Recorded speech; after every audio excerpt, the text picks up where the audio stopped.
بسم اللہ الرحمن الرحیم۔ اللہم صلی علی محمد و علی آل محمد۔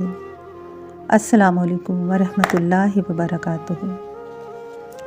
اللہ سبحانہ تعالیٰ کا ارشاد ہے، بے شک دلوں کا سکون اللہ کے ذکر میں ہے، اور وہ لوگ جو دلوں کے سکون کے متلاشی ہیں، اللہ تعالیٰ نے انہیں دو عظیم عبادات کا تحفہ دیا ہے، درود پاک اور استغفار۔ یہ دو اعمال نہ صرف ہمارے گناہوں کی معافی کا ذریعہ ہیں، بلکہ ہماری دنیا اور آخرت کو سنوارنے کا راز بھی ہے، اور ان دو اذکار کا ہماری لائف پر جتنا اثر ہوتا ہے وہ ہم سوچ بھی نہیں سکتے۔ قرآن مجید میں بارہا اللہ تعالیٰ نے فرمایا ہے کہ مجھ سے مغفرت طلب کرو، جیسے سورہ نوح میں اللہ تعالیٰ کا وعدہ ہے، اور اپنے رب سے مغفرت مانگو، بے شک وہ بڑا بخشنے والا ہے۔ اور درود پاک پڑھنے کا بھی اللہ پاک نے قرآن مجید میں حکم فرمایا، کیونکہ اللہ سبحانہ تعالیٰ اپنے نبی پر خود درود پاک پڑھتے ہیں، اور چرند پرند سب اللہ کے نبی پر درود پاک پڑھتے ہیں۔ اللہ تعالیٰ نے انسانوں کو بھی، اشرف المخلوقات کو بھی درود پاک پڑھنے کا حکم فرمایا۔ اب اللہ تبارک و تعالیٰ نے جب یہ بتایا کہ دلوں کا سکون اللہ کے ذکر میں ہے، پھر اللہ نے وظائف بھی بتا دیے کہ کون سے وظائف کریں تو دلوں کو سکون ملے گا، یعنی درود پاک اور استغفار۔ جب مسئلے نہ حل ہوتے ہوں اور نہ ہی ختم ہوتے ہوں تو درود پاک اور استغفار کو تھام لیں، ان کو پکڑ لیں، اپنے اوپر لازم کر لیں، تو اللہ تبارک و تعالیٰ ہمیں نوازتا چلا جائے گا۔ استغفار تو ویسے بھی ہمیں ہر وقت کرتے رہنا چاہیے۔ اپنے اعمال پر غور کریں تو سوچیں کہ کیا ہمارے اعمال اس قابل ہیں کہ ہم اللہ کے روبرو کھڑے ہو سکیں۔ ذرا سوچئے، اگر اللہ تعالیٰ ہمیں استغفار کا موقع نہ دے تو ہماری زندگی کیسی ہو؟ گناہوں سے بھری ہوئی، بے سکون، بے چین، زنگ آلود دل۔ اور اللہ نے ہمیں نہ صرف موقع دیا کہ توبہ استغفار کر کے خود کو گناہوں سے پاک کریں، اپنے آپ کو گناہوں کی میل سے دھو لیں، اور پھر اس پر درود پاک کا عطر لگائیں۔ اچھا، یہاں بہت سے لوگ کنفیوز ہو جاتے ہیں کہ پہلے درود پاک پڑھا جائے یا استغفار کا ورد کیا جائے۔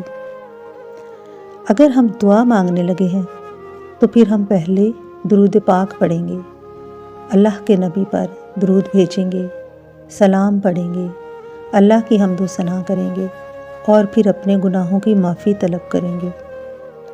اور اگر ہم روزمرہ کے اذکار میں درود پاک اور استغفار پڑھنا چاہتے ہیں تو پھر ہمیں استغفار کو پہلے پڑھ کر خود کو پاک صاف کرنا چاہیے، اور اس کے بعد درود شریف کا عطر لگا کر باادب ہو کر پاک صاف جگہ پر بیٹھ کر نبی صلی اللہ علیہ وآلہ وسلم کے سامنے حاضر ہونا چاہیے، کیونکہ اللہ کے نبی صلی اللہ علیہ وآلہ وسلم نے فرمایا ہے کہ تم لوگوں کا درود پاک تمہارے چہروں اور ناموں کے ساتھ میرے سامنے پیش کیا جاتا ہے۔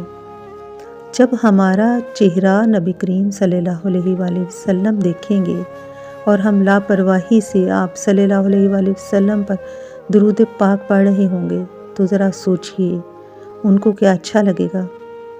اس لیے درود شریف کا خاص اہتمام کر کے اسے پڑھنا چاہیے۔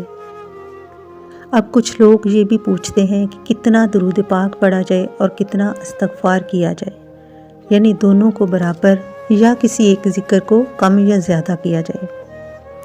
تو اس کے لیے یہ ہے کہ آپ دونوں اذکار کو برابر پڑھیں، کیونکہ توبہ استغفار پڑھنے سے ہمارے گناہ دھلتے جائیں گے، اور درود پاک پڑھنے سے ہمارے درجات بلند ہوں گے، ہم پر رحمتیں نازل ہوں گی، اور اللہ کا فضل ہوگا، نبی کریم صلی اللہ علیہ وآلہ وسلم کی شفاعت نصیب ہوگی۔ اب سب سے بڑی بات جو میں اکثر کہتی ہوں کہ جو بھی عمل ہو اس میں اخلاص، یقین، بھروسہ اور توکل ہونا چاہیے۔ اللہ فرماتا ہے کہ میں بندے کے گمان کے ساتھ ہوں، یعنی جس طرح وہ میرے ساتھ گمان رکھے گا میں اسے اسی طرح کا نوازوں گا۔ اب ہمیں جو بھی ہم اللہ کی عبادت کرتے ہیں، جو ذکر اذکار کرتے ہیں، اس میں ہمیں یہ گمان رکھنا چاہیے کہ یہ ہم اللہ کے سامنے جو بھی پڑھ رہے ہیں، جو عبادت کر رہے ہیں، اللہ اس کو قبول کرنے والا ہے، اور نہ صرف ہمارے گناہوں کو بخش دے گا بلکہ ہمارے اوپر اپنا فضل اور رحمت فرمائے گا۔ اور درود پاک میں اگر ہم محبت شامل کر لیں تو پھر ہم اپنی آنکھوں سے دیکھیں گے کہ ہمارے حالات کیسے بدلتے ہیں، ہمارے دن کیسے پھرتے ہیں، ہماری مشکلات کیسے حل ہوتی ہیں، ہمارے مسائل کیسے ختم ہوتے ہیں۔ اللہ تبارک و تعالیٰ آپ سب کا حامی و ناصر ہو، آمین یا رب العالمین۔